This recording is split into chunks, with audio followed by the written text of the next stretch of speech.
মায়াপুর মন্দিরে আমরা যাচ্ছি এবং তারপরে আমরা সেখানে গাড়ি পার্ক করে আমরা তারপরে মায়াপুরের মেন মন্দিরে প্রবেশ করব। তারপরে আমি একটু এখানে ছবি তুলে নিলাম। তারপরে আমরা মায়াপুরের মন্দিরে ঢুকেছি।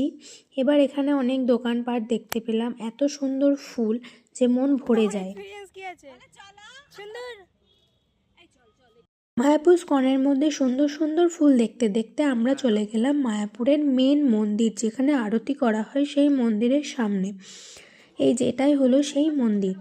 তারপরে তো আমরা চলে গেলাম একটা সুন্দর রাস্তায়, যেখানে অপূর্ব ফুলের গাছ দুধার দিয়ে, রাস্তার দুধার দিয়ে এত সুন্দর ফুলের সম্ভার যে দেখে মন জুড়িয়ে যায়, অসাধারণ।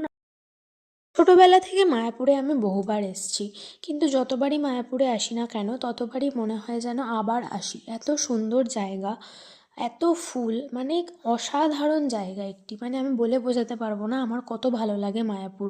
আর ফুল সব থেকে ভালো লাগে আমার। তারপরে আমরা পার্কে চলে গেলাম, মাম্মাম এখানে দোল খাচ্ছে। তো মাম্মামকে দেখার পরে আমিও যখন বাচ্চা হয়ে যাই তখন আমিও মাম্মামের সাথে একটু দোলনা চড়ে নিলাম। তারপরেই আমরা বাড়ির উদ্দেশ্যে রওনা দেব।